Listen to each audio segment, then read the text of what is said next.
Let's talk about how we can create good, clean shapes when sculpting. Now, again, we are using ZBrush for this, and there are some specific ZBrush features for this video, but there are equivalent features in other software. What we're using specifically here is something called Zero Measure, which is auto retopology, but this is starting to become prevalent in a lot of other software as well. So whatever software you are using, look for auto retopology solutions in them. With that said, we are now started off with a simple sphere, and we are using the clay buildup brush. When I'm starting my sculpts, a lot of times the way I'm really preferring to work is just to start to block in some big, bold shapes. So I'll hold down the Alt key and I'll just do a circle for the eyes, something like this. I'm actually rotating around. You can see I'm doing like a circular motion, and we can keep the poly count really low. Then in order to block in something like the cheekbones or the brows, I'm simply just doing a single big stroke for the brows. And then we can do a single big stroke for the eyebrows as well, or for the cheekbones. You change the brush size just with the S key and just change this to something which works for you. And then I'm just doing one big stroke like this. And then if you want to get a nose, we can do another big stroke for the nose. And if you want to do the mouth, we can make a tiny brush size and just sculpt in a mouth like this. If you want the jawline, we can do the same thing. We can just sculpt in a jawline with one big stroke, and then we can continue it up so we can create a chin like so. And then we can use the move brush and just move this into place, into proportion which we want to see. So this is generally a really good way of creating good, clean shapes, where you're doing big, bold strokes without really any texture in them or anything like that. And I do this whether it's stylized or it's realistic or anything like that. The point is that you want to get good, clean shapes regardless of what you're doing. Even if you're doing some kind of crazy Doom or Gears of War monster, clean shapes is still the essence for everything. The difference between those, like Animal Crossing and Doom, would be, it's a lot more high frequency in Doom, but the shapes are still very nice and clean. Obviously, the more stylized you go, the cleaner the shapes will be, but you really have to keep your shapes clean, even when you're doing super realistic. If you're doing a figure study, you still need to keep your shapes clean. So now we have a general base. This is not super pretty at all. This is just me blocking out something really quickly and then using the move brush. And, if you can't follow along with this, it takes time to create good, clean shapes. It looks easy when I'm just pushing and pulling, but keep in mind I'm doing this for many, many years. It just takes time to get to a level of confidence where you can really just get good, clean shapes very quickly. So if you can't do this right away, just work at your own pace. Just don't rush into anything. Don't try to replicate my exact strokes. Just take this at your own pace. The purpose of this is to get good, clean shapes. It's not to get fast and crappy shapes. So now that we have these shapes, we can subdivide our model. Just hit Control D a few times, and then we get a higher poly count. And now you can see we have really nice and clean shapes. We can use the clay buildup brush, and now we can start to work more on this little guy. This weird alien Easter Island head or whatever it is. And I'm just filling in the holes. And I'm just keeping the strokes really nice and clean. But what you're going to start to see now is as I'm working across the model and I'm just working it more up, the shapes, they'll start to get a bit messy. Even if the main shapes are fine, if you look at the silhouette and it's fine, you're still getting a lot of these internal shapes, which, unless you're going for some scarred character, this is terrible. You really don't want all these kind of scars. So let's just work the model up a bit more, and then I'll show you how we can really get good and clean shapes. So I'm doing the same thing as before. I'm just working across the model just to get good and solid shapes. Just working them up. You can see I'm not just working across like this, I'm actually doing a curve to them. And I find this just generates a lot better shapes than if we were to have straight strokes. So really curving your strokes can do a lot of wonder. You can also do a stroke which goes like this and then this. So it can be like an S curve or a reverse S curve. It just gives me a lot more fluid strokes. And then you can do what we did in the sculpting techniques chapter, which is just work across the shapes. But you'll reach a point where you can't get any cleaner shapes. You have to, just set the scene intensity lower and lower and lower, or you have to smooth them out. So there are a few techniques we can use. The first one is we can really simplify our model down using the trim dynamic brush. This is essentially a flatten brush, so if you're using something else, just look for anything which has to do with flatten. Now this is a fantastic brush because it really simplifies your shapes down into planes. So this is something you really often want to do. Even if you're doing a character which is fairly round, it's a really good idea to go over it and just simplify the planes down, because this just removes any junk. This simplifies your shapes down into the simplest versions of the shapes it can be without any noise to distract you. We'll get the noise back when it comes to like mid-frequency and high frequency, but for now, we really just want the shapes to read. So this is a tricky stage as well, because you might really like the little things you've added to your model. You might really like the subtle little plane changes you have and all that, but at this stage, it's really not about that. It's not about subtlety at this point when you're like a few minutes into the sculpt or, however long you are. The point is that you need good, clean shapes. If you have good, clean shapes, everything will flow from here on. The better your shapes are, the better everything will be. The better your groom will be, the easier it will be to texture, the easier it will be to do mid-frequency, the easier it will be to simulate and render and everything.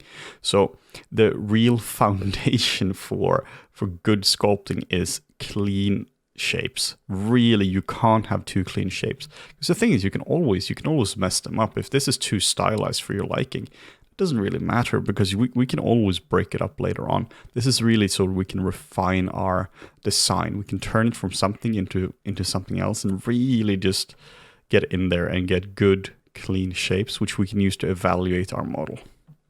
So I'll really often take my models to a stage like this, where I've just blocked it in with the clay brushes, and then I've gone over with the trim dynamic brushes and just get really clean and simple planes. Because now you're just forced to evaluate what the model truly looks like without any junk attached, without any subtle plane changes.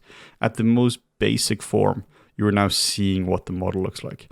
And now you can see, for instance, here, this might have looked cool before, but now you can see I'm getting this weird shape. So now we can just move this down, and then we can just really evaluate the shape so we get something cleaner and nicer. And again, notice that this is getting pretty nice and clean. And at this point, we haven't used a smooth brush once. So getting good, clean shapes has nothing to do with the smooth brush at all. Because if you were to go over it now again with the clay brushes, you get all these really nice little broken up planes. So this is often how I do it. You start off like this, where you have these incredibly sharp planes, but you don't want that, unless you're doing something crazy stylized, like maybe you're doing an African mask or something. But now we can start to work over it, just to go across the shape. Actually, I'll undo this and just set the scene intensity down a lot. Now we can just work across the shapes and just really just make the planes a lot more subtle, because the end goal is not that you can necessarily see the planes. It's just that they're there as to serve as a starting point, as a foundation, and then you can use them to break them up later on. So now you can already see we're getting incredibly clean and nice shapes, and they are getting a bit nicely broken up with the brush strokes from the clay builder brush.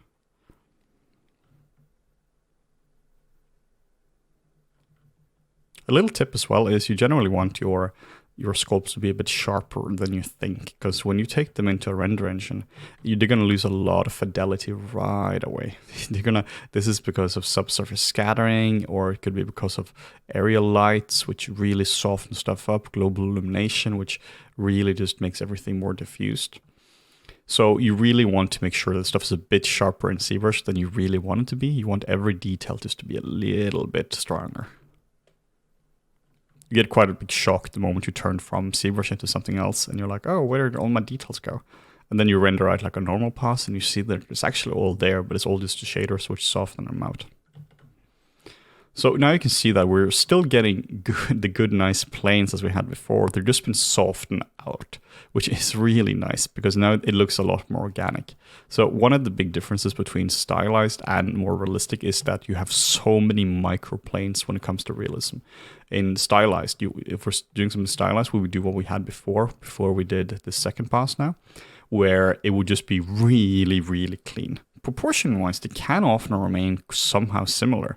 You might exaggerate certain features like longer arms and bigger eyes and bigger nostrils and bigger contrast in general, but just in terms of pure sculptural quality, you really want to make sure you have a lot more planes if you're doing realism.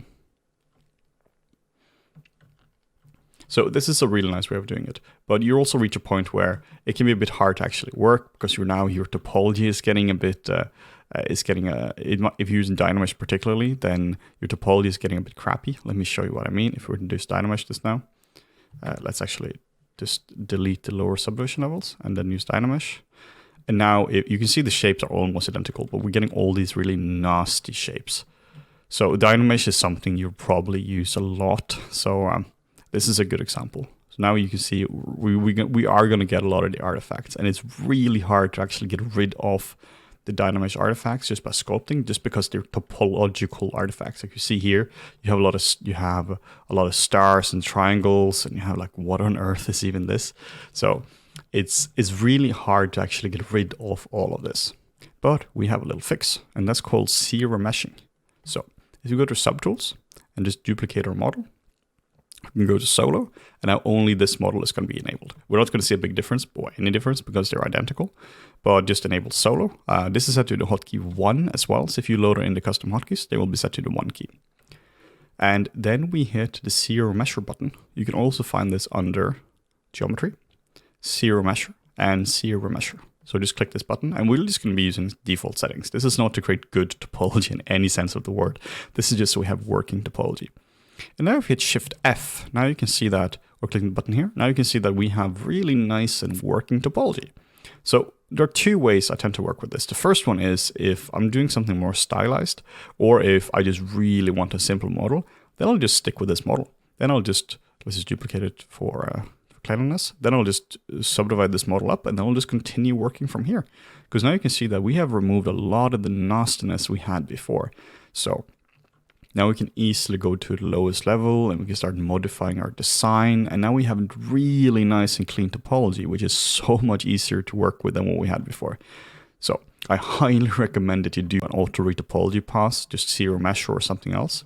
The other way of doing it is, instead of subdividing this model up and just leaving it like this, we can go to our second model.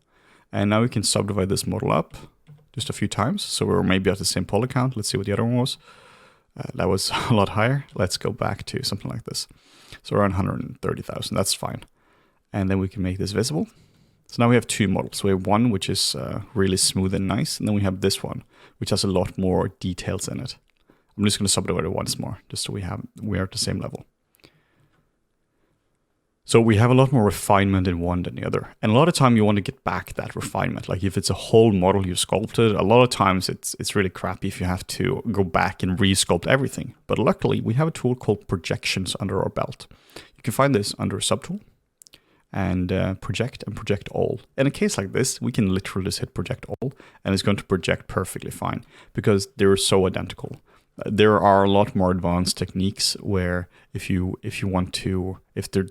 models are too different, that they're not going to work properly, which involves a morph target.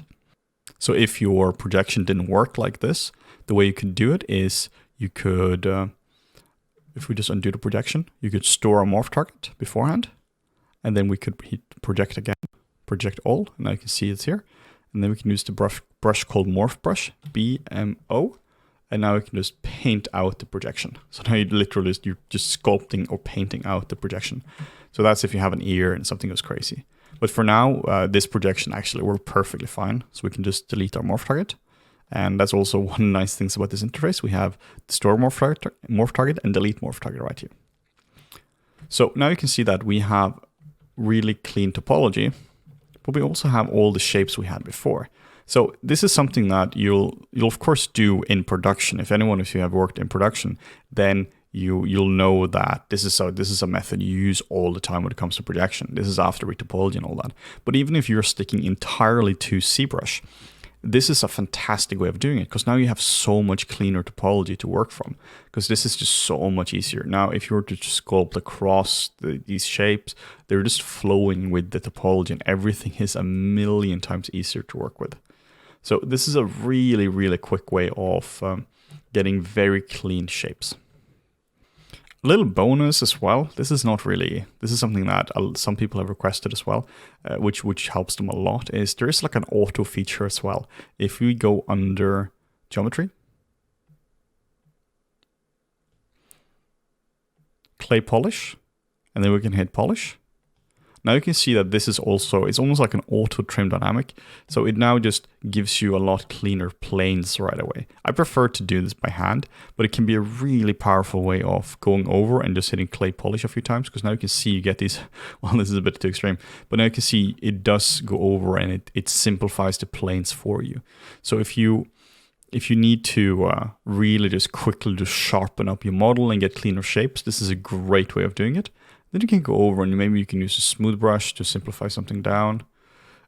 Just clear the mask. It actually creates a mask, so clear the mask. Now we can simplify the shapes down a little bit. And this is also a good way of creating good, clean shapes as well. So the clay polish under geometry is really handy in certain cases. So just to sum this up, we use the clay buildup just to get good, clean shapes as a starting point. Just block them in. Then we use trim dynamic, or you can use, whatever you want to use. Then we use a sort of flatten brush, trim dynamic, to really get good, clean shapes down like this.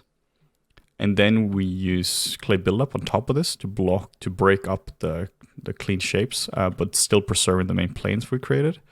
And then we'll just work on top of this as well. And then we hit zero measure to get good, clean topology. And then we can subdivide up again, and then we have really nice, clean shapes. An optional step is to duplicate the model and just reproject.